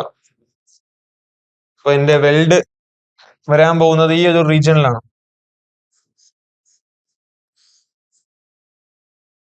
ഇത്രയും റീജിയനിൽ ആണ് ഈ വെൽഡ് വരാൻ പോകുന്നത്. ഈ ഒരു ട്രയാങ്കിൾ ഫോക്കസ് ചെയ്താണ് ഞാൻ ഇവിടെ വരച്ചിരിക്കുന്നത്, അല്ലെ? അപ്പോ ഇവിടെ ഈ ഫ്യൂഷൻ ഫേസ് നമ്മുടെ IS കോഡിൽ സ്പെസിഫിക്കലി പറഞ്ഞിട്ടുണ്ട്, ഈ ഫ്യൂഷൻ ഫേസ് 60 ഡിഗ്രിക്ക് താഴാനും പാടില്ല, 120 ഡിഗ്രിക്ക് മുകളിലോട്ട് പോകാനും പാടില്ല. അപ്പൊ ആ കോഡൽ ക്ലോസിനെ ബേസ് ചെയ്ത് പറയുവാണെങ്കിൽ ഇവിടെ both A and B are correct. Option C, both A and B are correct. അപ്പോ ഇവിടെ നമ്മളെ സംബന്ധിച്ച് എന്തുകൊണ്ടാണെന്ന് പറഞ്ഞാൽ നമ്മുടെ എഫക്റ്റീവ് ത്രോട്ട് തിക്നെസ് ഡിഫൈൻ ചെയ്തിരിക്കുന്നത് ഈ ആംഗിളിനെ വെച്ചുകൊണ്ടാണ്. അതായത് നമ്മുടെ വെൽഡിനെ ഞാൻ ഇവിടെ സെപ്പറേറ്റ്ലി എടുത്ത് വരച്ചു കഴിഞ്ഞാൽ എന്റെ വെൽഡിനെ സംബന്ധിച്ച് ഇത് വെൽഡിന്റെ ഒരു സൈഡാണ്, ഇത് മറ്റേ സൈഡാണ്. ഈ ലെങ്തിനെയാണ് ഞാൻ ഇവിടെ S എന്ന് മാർക്ക് ചെയ്യുന്നത്. അപ്പൊ ഇവിടുത്തെ മോസ്റ്റ് ഷോർട്ടസ്റ്റ് ലെങ്ത് ഈ വെൽഡിൽ ഉണ്ടാവുന്നത് ഈ ഒരു റീജിയനിലാണ്. ഇതാണ് ഏറ്റവും കുഞ്ഞു റീജിയൻ. അപ്പൊ അവിടെയാണ് ഏറ്റവും തിക്നെസ് കുറഞ്ഞു വരുന്നത്. അവിടെ നിന്നാണ് വെൽഡ് ഫെയിൽ ആവാൻ സാധ്യത. അപ്പം ഈ ഒരു റീജിയനെയാണ് ഞാൻ ത്രോട്ട് തിക്നെസ് എന്ന് പറയുന്നത്, അഥവാ എഫക്റ്റീവ് ത്രോട്ട് തിക്നെസ് എന്ന് വിളിക്കുന്നത്. ഈ എഫക്റ്റീവ് ത്രോട്ട് തിക്നെസിന്റെ ഇക്വേഷൻ ആണ് K ഇൻറ്റു S. ഇവിടെ S എന്താണെന്ന് ഓൾറെഡി നമുക്കറിയാം. ഇവിടെ K എന്ന് പറയുന്നത് ഒരു കോൺസ്റ്റന്റ് ആണ്. ഈ Kന്റെ വാല്യൂ ഒരു ടേബിളിൽ ലിസ്റ്റ് ചെയ്തിട്ടുണ്ട് IS 800. 60 to 90 ഡിഗ്രി ആണ് ഫ്യൂഷൻ ഫേസ് എങ്കിൽ 0.7, which is the most common scenario. Fusion phase angle വീണ്ടും കൂടുവാണെങ്കിൽ ഈ K വാല്യൂ ഒരു കുറഞ്ഞു വരുന്നു, ആൻഡ് 0.5 വരെ അത് പോകുന്നുണ്ട്. അപ്പൊ ഈ ഒരു റേഞ്ചിലാണ് ഫ്യൂഷൻ ഫേസ് റെക്കമെൻഡ് ചെയ്യുന്നത്. അപ്പൊ ആ ഒരു റേഞ്ചിൽ നിന്നുകൊണ്ട് നമുക്ക് പറയാൻ പറ്റും നമ്മുടെ പെർമിസിബിൾ റേഞ്ച് 60ക്കും 120ന്റെയും ഇടയിലാണെന്നാണ്. ആംഗിൾ ഒന്നും ക്വസ്റ്റ്യനിൽ പറഞ്ഞിട്ടില്ലെങ്കിൽ നമ്മുടെ 90 ഡിഗ്രിയാണ് നമ്മുടെ അസംഷൻ. ഇനി ആംഗിൾ അവ്യക്തമാണെങ്കിലും ഒരു റാൻഡം ത്രോട്ട് K വാല്യൂ എടുക്കേണ്ടി വന്നാൽ ഓൾവേസ് ഗോ വിത്ത് 0.7. ഇതാണ് മോസ്റ്റ് കോമൺ ഫ്യൂഷൻ ഫേസിന്റെ ആംഗിൾ എന്ന് പറയുന്നത്. അപ്പൊ ഇതിന് മുകളിലോട്ട് പോവുകയാണെങ്കിൽ, ഈ ആംഗിളിന്റെ വേരിയേഷനിൽ വെളിയിൽ നിൽക്കുവാണെങ്കിൽ fillet weld is not recommended എന്ന് മാത്രമേ നമുക്ക് പറയാൻ പറ്റൂ. ഓക്കെ, അടുത്ത ഒരു മാച്ച് ദ ഫോളോയിങ് ആണ്. ഇവിടെ കുറെ ടൈപ്സ് ഓഫ് വെൽഡ് കൊടുത്തിട്ടുണ്ട്. ഇതിനകത്ത് ഏത് വെൽഡ് എന്ന് നമുക്ക് നോക്കാം. Option next പേജിലാണ്. ഓപ്ഷൻ ഇല്ലാതെ തന്നെ നമുക്ക് പറയാം. നമ്മുടെ ഫസ്റ്റ് ഫിഗർ കണ്ടാൽ നമുക്കറിയാം അത് ഫില്ലറ്റ് വെൽഡ് ആണ്. ഓക്കെ, അപ്പോ ഞാൻ ഇവിടെ ലിസ്റ്റ് ഔട്ട് ചെയ്യാം A, B, C, D.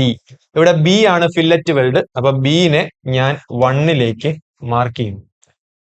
പിന്നെ പ്ലഗും സ്ലോട്ടും അവിടെ നിന്നോട്ടെ. ബട്ട് വെൽഡ് ഓപ്ഷൻ ഡിയിലേക്ക് വരാം. ബട്ട് വെൽഡ് എന്ന് പറഞ്ഞാൽ നമ്മൾ 2 വെൽഡ് പ്ലേറ്റുകളെ ചേർത്ത് വെച്ചിട്ട് ആ ഇന്റർഫേസിലെ നമ്മൾ വെൽഡ് ചെയ്യുന്നു.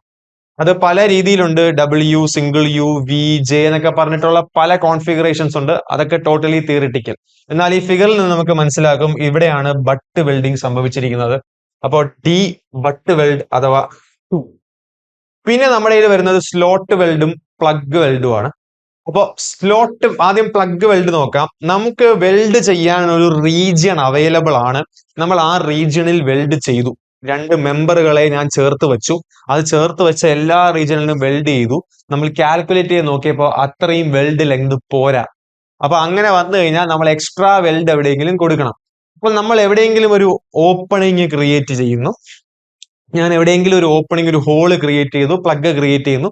ആ ഹോളിനകത്ത് ഞാൻ വെൽഡ് ചെയ്യുന്നു. ആ കണക്ഷന്റെ പുറത്തൊരു ഹോൾ. അതായത് ഫോർ എക്സാമ്പിൾ ഈ ഫിഗർ നോക്കിയാൽ ഞാൻ ഇതിന് ഇവിടെ എല്ലാം ഞാൻ വെൽഡ് ചെയ്ത് വെച്ചു. ഇവിടെ എല്ലാം ഞാൻ വെൽഡ് ചെയ്തു. പക്ഷെ എന്റെ ഫോർമുല പ്രകാരം നോക്കിയപ്പോൾ ഇത്രയും വെൽഡ് പോരാ. അപ്പൊ ഞാൻ എന്ത് ചെയ്തു? ഞാൻ നടുക്കൊരു ഓപ്പണിംഗ് ക്രിയേറ്റ് ചെയ്തിട്ട് ആ ഓപ്പണിംഗിലൂടെ ഒരു വെൽഡ് കൊടുത്തു വെച്ചു. ഇങ്ങനെ ഫില്ല് ചെയ്ത് കൊടുത്തു. അങ്ങനെ കൊടുക്കുന്ന വെൽഡിനെയാണ് ഞാൻ പ്ലഗ് വെൽഡ് എന്ന് പറയുന്നത്. പ്ലഗ് വെൽഡ് എന്ന് പറയുമ്പോൾ ഇവിടെ 4ലേക്ക് മാർക്ക് ചെയ്യപ്പെടും. പിന്നെ ലാസ്റ്റ് വരുന്നതാണ് slot weld. Slot weld suppose to be 3. അതും ഇതേ റീസൺ കൊണ്ട് തന്നെയാണ് ചെയ്യുന്നത്. നമ്മുടെ വെൽഡ് കൊടുക്കുന്നു, നമുക്ക് സഫീഷ്യന്റ് ലെങ്ത് അവൈലബിൾ അല്ല, അപ്പോൾ നമ്മൾ ഒരു സ്ലോട്ട് ക്രിയേറ്റ് ചെയ്യുന്നു. ഒരു സ്പേസ് പ്രൊവിഷൻ കൊടുത്തിട്ട് നമ്മൾ കൂടുതൽ ഏരിയ കവർ ചെയ്യാൻ വേണ്ടി നമ്മൾ വെൽഡ് ചെയ്യുന്നു. യൂഷ്വലി സർക്കുലർ പാറ്റേണിലാണ് ഈ സ്ലോട്ട് ക്രിയേറ്റ് ചെയ്ത് വരുന്നത്. ഇവിടെയും നമ്മൾ വെൽഡ് ഇങ്ങനെ ചുറ്റി കൊടുക്കുന്നു. അപ്പോൾ 4 1 3 2 ആണ് നമ്മുടെ answer. 4 4 1 3 2 option D. Option D ആണ് അവിടെ നമ്മുടെ ആൻസർ. ഓക്കെ, വെൽഡ് ക്ലാസിഫിക്കേഷൻസ് ആണ്. ബട്ട് വെൽഡ് ഉണ്ട്, ഫില്ലറ്റ് വെൽഡ് ഉണ്ട്, 80% വൈഡ്ലി യൂസ്ഡ് അതാണ്. പിന്നെ വരുന്നത് പ്ലഗ് ആൻഡ് സ്ലോട്ട് വെൽഡ് ആണ്. Next question. In eccentric bolted connection, if the plane of load is lying on the same plane of bolt group, all bolts in the groups are subjected to. നമുക്ക് ഇതുവരെ നമ്മൾ direct connections ആണ് deal ചെയ്തതെങ്കിൽ eccentric connection എന്ന് പറഞ്ഞാൽ പേരിൽ തന്നെയുണ്ട്. നമ്മുടെ load നമ്മുടെ ബോൾട്ട് ഗ്രൂപ്പിന്റെ സെൻട്രോയിഡിലൂടെ അല്ലെങ്കിൽ അതിന്റെ എക്സാക്ട് സെന്ററിലൂടെ അല്ല നമ്മുടെ ലോഡ് പോകുന്നത്, ഒരു എക്സെൻട്രിസിറ്റി ക്രിയേറ്റ് ചെയ്തുകൊണ്ടാണ് പോകുന്നത്. അങ്ങനെ എക്സെൻട്രിസിറ്റി ക്രിയേറ്റ് ചെയ്ത് വരുവാണെങ്കിൽ ഓഫ് കോഴ്സ് ഒരു മൊമെന്റ് ഉണ്ട് ഫോഴ്സിന്റെ കൂടെ. അപ്പൊ ആ മൊമെന്റ് ചിലപ്പോൾ ട്വിസ്റ്റിംഗ് മൊമെന്റ് ആയിരിക്കാം, ചിലപ്പോൾ ബെൻഡിങ് മൊമെന്റ് ആയിരിക്കാം, ഉറപ്പില്ല. അപ്പൊ നമുക്ക് രണ്ട് ടൈപ്പ് ഓഫ് എക്സെൻട്രിക് കണക്ഷൻ ആണ് വരുന്നത്. ഒരു കണക്ഷൻ എന്ന് പറയുന്നത് plain of load lying in the same plain of bolt group. അതായത് എന്റെ കണക്ഷൻ ഡീറ്റെയിൽ ഞാൻ വരയ്ക്കുവാണെങ്കിൽ എന്റെ പ്ലെയിൻ ഓഫ് ഇങ്ങനെ ഒരു കണക്ഷൻ ഉണ്ടെന്ന് വിചാരിക്കുക. ഓക്കെ, എന്റെ ലോഡ് വരുന്നത് ഇവിടെയാണ്. ഇവിടെ നമ്മുടെ ബോൾട്ട് കിടക്കുന്നത് ഇവിടെയാന്ന് വിചാരിച്ചു. ബോൾട്ട് കിടക്കുന്ന അതേ പ്ലെയിനിൽ തന്നെയല്ലേ ലോഡ് വരുന്നത്. ബോൾട്ടിന്റെ ടോപ്പ് വ്യൂ നിങ്ങൾക്ക് കാണാൻ പറ്റും. അതേ പ്ലെയിനിൽ തന്നെയാണ് ലോഡ് വരുന്നത്. അപ്പൊ അങ്ങനെ ലോഡ് വരുമ്പോൾ സ്വാഭാവികമായിട്ടും ഇവിടെ ഒരു എക്സെൻട്രിസിറ്റി ഉണ്ട്, ഒരു മൊമെന്റ് ക്രിയേറ്റ് ആവുന്നുണ്ട്. അപ്പൊ ഇവിടെ എന്താണ് വരുന്നത്? ഇപ്പൊ shear force and bending moment ആണോ? ഷിയർ ഫോഴ്സ് എന്തായാലും ഉണ്ട്. ഓക്കെ, ബെൻഡിങ് ആണോ അവിടെ സംഭവിക്കുന്നത്? അവിടെ ബെൻഡിങ് അല്ല സംഭവിക്കുന്നത്. ആ മൊമെന്റ് ബെൻഡിങ് മൊമെന്റ് അല്ല, ആ മൊമെന്റ് ശരിക്കും ട്വിസ്റ്റിംഗ് മൊമെന്റ് ആണ് ഈ ഒരു കേസിൽ. കാരണം ഇത് ബോൾട്ട്, എന്റെ കൈയാണ് ബോൾട്ട്. ഇവിടെ നിന്നൊരു ലോഡ് വരുന്നു, ബോൾട്ടിൽ ഒരു മൊമെന്റ് വരുന്നു. ബോൾട്ട് ബെൻഡ് ചെയ്യുവല്ല, ബോൾട്ട് തിരിയുവല്ലേ, ബോൾട്ട് ട്വിസ്റ്റ് ചെയ്യുവാണ്. ബെൻഡിങ് എന്ന് പറഞ്ഞാൽ ബോൾട്ട് ഒടിയണം. ഈ ഒരു കണക്ഷൻ സംബന്ധിച്ച് ബോൾട്ട് ട്വിസ്റ്റ് ചെയ്യുവാണ്. അപ്പോൾ ഇവിടെ ഷിയർ ഫോഴ്സിന്റെ കൂടെ വരുന്നത് ട്വിസ്റ്റിംഗ് മൊമെന്റ് ആണ്. ഓപ്ഷൻ ഡി ആണ് നമ്മുടെ ആൻസർ. Option D. എന്നാൽ നമുക്ക് വേറൊരു കണക്ഷൻ ഉണ്ട്. വേറൊരു കണക്ഷൻ എന്ന് പറയുന്നത് ഇങ്ങനെയാണ് കണക്ഷൻ വരുന്നതെങ്കിൽ, അതായത് എന്റെ മെമ്പർ ഇങ്ങനെ ഇരിക്കുന്നു, എന്റെ ബോൾട്ട് ഇങ്ങനെയാണ് നിങ്ങൾ ബോൾട്ട് കൊടുത്തിരിക്കുന്നതെന്ന് വിചാരിക്കുക. എന്റെ ബോൾട്ട് ഇങ്ങനെയാണ് പോകുന്നത്. ആക്ച്വലി ഫിഗർ എക്സാക്ട് ഡെപ്പിക്ഷൻ അല്ല, എന്നാലും സ്റ്റിൽ ലെറ്റ്സ് അസ്യൂം ഇങ്ങനെയാണ് പോകുന്നത് എങ്കിൽ എന്റെ ലോഡ് ഇവിടെയാണ് വരുന്നതെങ്കിൽ ഇവിടെ ബോൾട്ട് കിടക്കുന്ന പ്ലെയിൻ ഈ പ്ലെയിൻ ആണ്. അത് നിങ്ങൾ സൈഡിൽ നോക്കിയാലേ കാണാൻ പറ്റും. എന്നാൽ ലോഡ് കിടക്കുന്നത് ഈ ബ്ലാക്ക് ബോർഡിന്റെ പ്ലെയിനിലാണ്. അപ്പൊ ഇവിടെ സംബന്ധിച്ച് ഇവിടെ ബോൾട്ട് ഇങ്ങനെ വളയാനുള്ള സാധ്യതയുണ്ട് മൊമെന്റ് കാരണം. അപ്പൊ ഇവിടെ ബെൻഡിങ് ആണ് നടക്കുന്നത്. ഇത് രണ്ട് ടൈപ്പ് ഓഫ് എക്സെൻട്രിക് കണക്ഷൻ ആണ്. ബോൾട്ട് ഗ്രൂപ്പും ലോഡും ഒരു പ്ലെയിനിൽ കിടന്നാൽ ഷിയർ ഫോഴ്സും ബെൻഡിങ് മൊമെന്റും ആയിരിക്കും വരുന്നത്. ബോൾട്ട് ഗ്രൂപ്പും ലോഡും ഷിയർ ഫോഴ്സും ട്വിസ്റ്റിംഗ് മൊമെന്റും ആയിരിക്കും വരുന്നത്. ബോൾട്ട് ഗ്രൂപ്പും ലോഡും ഡിഫറെന്റ് പ്ലെയിനിലാണെങ്കിൽ ഷിയർ ഫോഴ്സും ബെൻഡിങ് മൊമെന്റും ആയിരിക്കും വരുന്നത്. ഓക്കെ, അപ്പോ നമ്മുടെ ഈ കേസിൽ shear force and twisting moment ആണ്. ഓക്കെ, ആ കണക്ഷന്റെ ഒരു ഫിഗർ വൈസ് എക്സാമ്പിൾ ആണ്. ഇവിടെ സെയിം പ്ലെയിനിലാണ് കിടക്കുന്നത് ബോൾട്ട് ഗ്രൂപ്പും ലോഡും. Next, which one of the following curve represent moment rotation relationship of ideal flexible connection shown in the given figure? Okay, ഇവിടെ ഒരു ഗ്രാഫ് ഉണ്ട്, മൊമെന്റ് റൊട്ടേഷൻ റിലേഷൻഷിപ്പ് ഉണ്ട്. നമുക്കറിയാം force induces deformation, moment induces rotation. ഇപ്പൊ moment rotation graph ആണ്. Independent component is drone in the X access. അപ്പൊ ഇവിടെ curve A B C D, ഈ എല്ലാ കർവും നോക്കിക്കഴിഞ്ഞാൽ ഇവിടെ ഒരു സ്പെസിഫിക് മൊമെന്റ് എത്തുമ്പോഴാണ് നല്ല റൊട്ടേഷൻ ഇവിടെ സിഗ്നിഫിക്കന്റ്ലി കാണിക്കുന്നത്. കർവ് എ എന്ന് പറയുന്നത് ലിറ്ററലി റൊട്ടേറ്റ് ചെയ്യുന്നില്ല, പക്ക റിജിഡ് ഫോമിലാണ് കർവ് എ ബിഹേവ് ചെയ്തിരിക്കുന്നത്. മൊമെന്റ് നല്ല കൂടിയിട്ടും വളരെ സ്ലൈറ്റസ്റ്റ് റൊട്ടേഷൻ ആണ് കാണിക്കുന്നത്. എന്നാൽ കർവ് ബി കുറച്ചും കൂടി ബെറ്റർ റൊട്ടേഷൻ കാണിക്കുന്നുണ്ട്, പക്ഷേ still there is A load of resistance. Curve C അങ്ങനെയാണ്, കർവ് ഡി അങ്ങനെയാണ്. കർവ് ഇ നോക്കിക്കേ, മൊമെന്റ് കേറുന്ന പോലും ഇല്ല. മൊമെന്റ് കേറാതെ തന്നെ ഇതുവരെ ആ വാല്യൂ അച്ചീവ് ചെയ്തിട്ടുണ്ട്. വിച്ച് മീൻസ് ഇവിടെ മൊമെന്റിനെതിരെ ഒരു റെസിസ്റ്റൻസും ഇല്ല, ചുമ്മാ ഇരുന്ന് അങ്ങ് കറങ്ങും. അതായത് ഐഡിയലി ഫ്ലെക്സിബിൾ ആണ്. മൊമെന്റ് ഒരു തരത്തിലും റെസിസ്റ്റ് ചെയ്യാൻ പറ്റുന്നില്ല ആ ഒരു കണക്ഷൻ സെറ്റപ്പിന്. അപ്പൊ ഐഡിയൽ ഫ്ലെക്സിബിൾ കണക്ഷൻ എന്ന് പറയുന്നത് ഇവിടെ കർവ് ഇ ആണ്. ഐഡിയൽ റിജിഡ് കണക്ഷൻ എന്ന് പറയുന്നത് ഇവിടെ കർവ് എ ആണ്.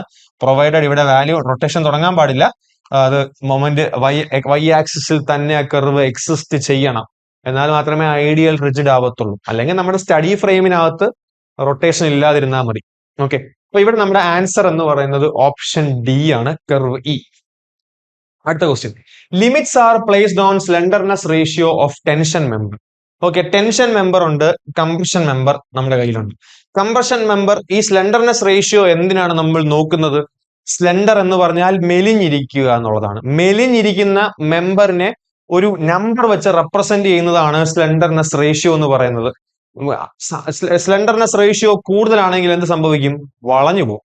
നമ്മൾ വളരെ തിന്നായിട്ടുള്ള മെലിഞ്ഞ് നല്ല പൊക്കമുള്ള ഒരു സ്ട്രക്ചർ ആണെങ്കിൽ അത് കംപ്രഷൻ ലോഡിൽ അത് ഒടിഞ്ഞു പോവാൻ, വളഞ്ഞു ഒടിഞ്ഞു പോവാനുള്ള സാധ്യതയുണ്ട്. അതിനെയാണ് നമ്മൾ സിംപ്ലി ബക്ലിംഗ് എന്ന് പറയുന്നത്. അപ്പൊ ടെൻഷൻ മെമ്പറിൽ നമ്മൾ സ്ലെൻഡർനെസ് റേഷ്യോ നമ്മൾ കീപ്പ് ചെയ്യേണ്ട ആവശ്യമുണ്ടോ? കീപ്പ് ചെയ്യുന്നുണ്ട്, IS കോഡ്. ഈവൻ ദോ അവിടെ കംപ്രഷൻ വരുന്നില്ലെങ്കിലും. എന്തുകൊണ്ട്? To check crippling of the member. Crippling, tension member cripple ചെയ്യുമോ? ക്രിപ്ലിംഗ് എന്ന് പറഞ്ഞാൽ ലോക്കലൈസ്ഡ് ആയിട്ട് സംഭവിക്കുന്ന ബക്ലിങ്ങിനെയാണ് ക്രിപ്ലിംഗ് എന്ന് പറയുന്നത്. ഒരു ഐ സെക്ഷൻ എടുത്തു കഴിഞ്ഞാൽ ആ ഐ സെക്ഷന്റെ വെബിന്റെ ഒരു ബോട്ട് പോർഷൻ വല്ലോ മാത്രം ബക്കിൾ ചെയ്യുന്നതിനെയാണ് നമ്മൾ ക്രിപ്ലിംഗ് എന്ന് പറയുന്നത്. കംപ്ലീറ്റ് ക്രോസ് സെക്ഷണൽ അല്ലെങ്കിൽ കംപ്ലീറ്റ് മെമ്പർ ചെയ്യുന്നതിനെ അല്ല നമ്മൾ ക്രിപ്ലിംഗ് എന്ന് പറയുന്നത്, അതിനെ നമ്മൾ ബക്ലിംഗ് എന്നാണ് പറയുന്നത്. അത് പക്ഷേ കംപ്രഷൻ അല്ല സംഭവിക്കുക, ടെൻഷൻ മെമ്പറിൽ ക്രിപ്ലിംഗ് സാധ്യത വരുന്നില്ല. അപ്പം ഓപ്ഷൻ എ അല്ല. To limit the buckling of the member, ബക്ലിംഗും വരുന്നില്ല, അപ്പൊ അതിന്റെ ആവശ്യമില്ല. To check the lateral vibration of the member, അതാണ് ഇമ്പോർട്ടന്റ്. ലാറ്ററൽ വൈബ്രേഷൻ, അതായത് ഒരു മെമ്പർ ഇങ്ങനെ ഇരിക്കുമ്പോൾ അത് ടെൻഷൻ മെമ്പർ, അതിൽ ഫുൾ ടെൻഷൻ ലോഡ് ആണ് വരുന്നതെങ്കിലും, ഇങ്ങനെ ഒരു മെമ്പർ ഉണ്ട്, അതിൽ ഫുൾ ടെൻഷൻ ലോഡ് ആണ് വരുന്നതെങ്കിലും ലാറ്ററൽ വൈബ്രേഷൻസ്, ലാറ്ററൽ ലോഡ് ആ മെമ്പറിലേക്ക് വരാം. ലാറ്ററൽ വൈബ്രേഷൻസ് കാരണം ഈ മെമ്പറിന് ഇങ്ങനെ വേണമെങ്കിൽ വളയാം. അപ്പോ ലാറ്ററൽ വൈബ്രേഷൻ, ആ വളയുന്നത് പ്രിവെന്റ് ചെയ്യണമെങ്കിൽ നമ്മൾ ഒരു ലിമിറ്റ് വെക്കണം സ്ലെൻഡർനെസ് റേഷ്യോയ്ക്ക്. അപ്പൊ ലാറ്ററൽ വൈബ്രേഷൻ ചെക്ക് ചെയ്യാനാണ് നമ്മൾ സ്ലെൻഡർനെസ് റേഷ്യോ ലിമിറ്റ് ടെൻഷൻ മെമ്പറിന് സെറ്റ് ചെയ്യുന്നത്. To check the crookedness of the member, അതായത് ഒരു ഡിസ്ഓറിയന്റഡ് ഷേപ്പ്, ഒരു വളഞ്ഞിരിക്കുക, കറക്റ്റായിട്ട് നേരെ ഉദ്ദേശിക്കുന്ന പോലെ വരാത്ത രീതിയിലുള്ള ഒരു ഷേപ്പിനെയാണ് ക്രൂക്കറ്റ്നെസ് എന്ന് പറയുന്നത്. അതൊന്നും നമ്മുടെ സ്ലെൻഡർനെസ് റേഷ്യോ ആയിട്ട് കണക്ഷൻ വരുന്നില്ല. ഓപ്ഷൻ സി ആണ് ഇവിടെ നമ്മുടെ answer. Last question, which one of the following is not mode of failure under factored tensile load? ഒരു ടെൻസൈൽ ലോഡ് കാരണം സംഭവിക്കാത്ത ഫെയിലിയർ ഇതിനകത്ത് ഏതാണ്?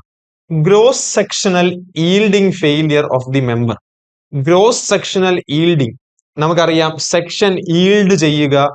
നമ്മൾ ഒരു ടെൻഷൻ ലോഡ് നമ്മൾ കൊടുക്കുമ്പോൾ മൈൽഡ് സ്റ്റീല് ഇലോങ്ങേറ്റ് ചെയ്ത് ഈൽഡ് ചെയ്യുന്നു, അതിനെയാണ് നമ്മൾ സിംപ്ലി സെക്ഷൻ ഈൽഡിംഗ് എന്ന് പറയുന്നത്.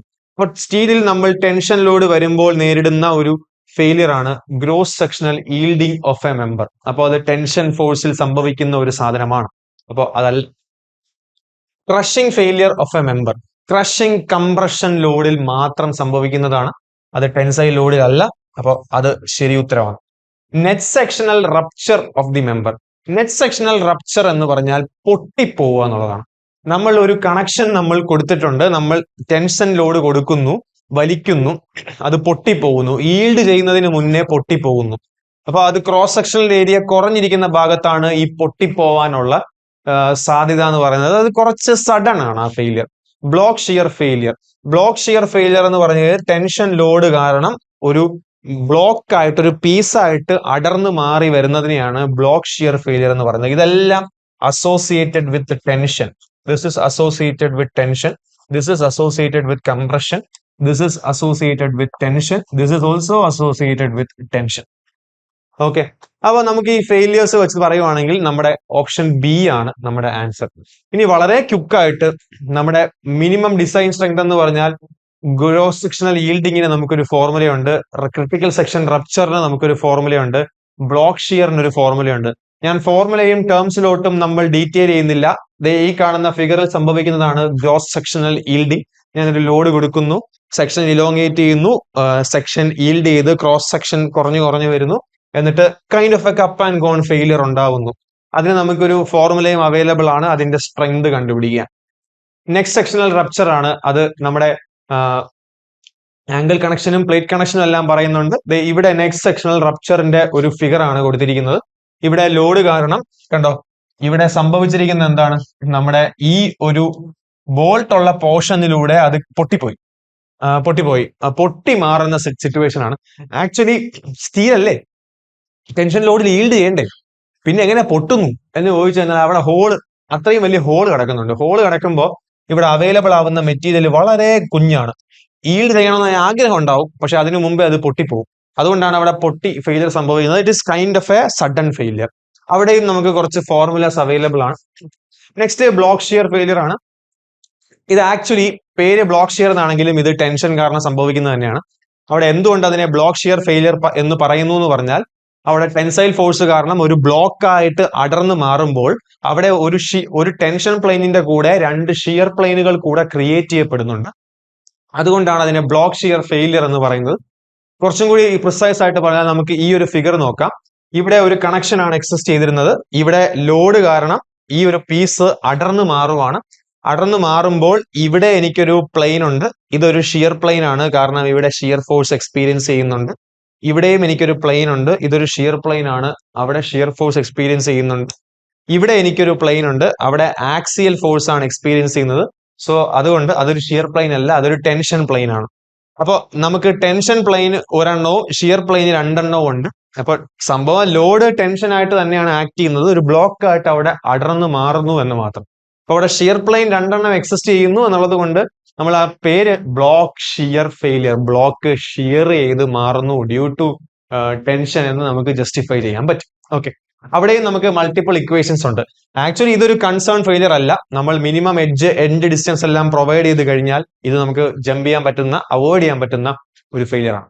ഓക്കെ, അപ്പോൾ നമ്മുടെ ക്വസ്റ്റ്യൻ മോഡ് ഡിസ്കഷൻ ഇതോടുകൂടി കഴിഞ്ഞിരിക്കുകയാണ്. അപ്പോൾ നിങ്ങൾക്ക് ഓൾറെഡി ഒരു ഐഡിയ കിട്ടിയിട്ടുണ്ടാവണം എന്ത് മാഗ്നിറ്റ്യൂഡിലാണ്, എന്ത് ടൈപ്പ് ഓഫ് ക്വസ്റ്റ്യൻസ് ആണ് വരാൻ പോകുന്നത്. ഞാനിവിടെ ന്യൂമറിക്കലി ഒരു ക്വസ്റ്റ്യൻ അഡ്രസ് ചെയ്തിട്ടില്ല, ഞാൻ കൺസെപ്ച്വലി കുറച്ച് ക്വസ്റ്റ്യൻസ് ടാക്കിൾ ചെയ്യുവാണ്. അപ്പോൾ കുറെ കൺസെപ്റ്റ്സ് നിങ്ങൾക്ക് ഈ ചെറിയ വീഡിയോയിൽ വളരെ ക്വിക്കായിട്ട് ഡെലിവർ ആയെന്ന് വിശ്വസിക്കുന്നു. ഞാൻ മാക്സിമം പറയാൻ ശ്രമിച്ചിരിക്കുന്നത്, നിങ്ങൾ വലിയൊരു പ്രീ റിക്വസറ്റ് നോളജ് ഇല്ലാതെ വന്നിരുന്നാലും നിങ്ങൾക്ക് ഒരുവിധം ഐഡിയ കിട്ടുന്ന രീതിയിലാണെന്നാണ് എൻ്റെ ഒരു വിശ്വാസം. അപ്പോൾ നിങ്ങൾ ഈ വീഡിയോ കണ്ടിട്ട് നിങ്ങളുടെ മേജർ ടേക്ക് അവേ എന്ന് പറയുന്നത്, നമ്മുടെ ലെവൽ ഓഫ് ക്വസ്റ്റ്യൻസ് ഇതുമാതിരി തന്നെ ആയിരിക്കും. നമ്മുടെ സ്റ്റേറ്റ്മെന്റ് ലെവൽ ക്വസ്റ്റ്യൻസ് എല്ലാം ഇതുമാതിരി തന്നെ ആയിരിക്കും. ന്യൂമറിക്കലി നമുക്ക് ക്വസ്റ്റ്യൻ വരുമ്പോൾ നമുക്ക് ചിലപ്പോൾ ഡയറക്റ്റ് ആയിരിക്കാം, ചിലപ്പോൾ കുറച്ച് ഇൻഡയറക്റ്റ് ആവാം. ന്യൂമറിക്കലി നമുക്ക് ഒരുപാട് സാധ്യതയുണ്ട്. ഞാൻ സ്റ്റീലിന്റെ വാസ്റ്റ് ഏരിയ ഒന്നും കവർ ചെയ്തിട്ടില്ല. ഞാൻ ബോൾട്ടഡ് കണക്ഷൻസ് ചെയ്യുന്നു, വെൽഡഡ് കണക്ഷൻസ് ചെയ്യുന്നു, എക്സെൻട്രിക് കണക്ഷൻസ്, ടെൻഷൻ മെമ്പേഴ്സ് നിന്ന് കുറച്ച് ഹാൻഡ് പിക്ഡ് ക്വസ്റ്റ്യൻസ് മാത്രമാണ് ഇവിടെ ഡിസ്കസ് ചെയ്തത്. അപ്പോൾ ഇതുപോലെ നമുക്ക് മറ്റൊരു ദിവസം മറ്റൊരു സബ്ജക്റ്റിന്റെ വീഡിയോയുമായിട്ട് കണ്ടുമുട്ടാം. എല്ലാവർക്കും thank you. Amaze Academy. Call 82817 41894.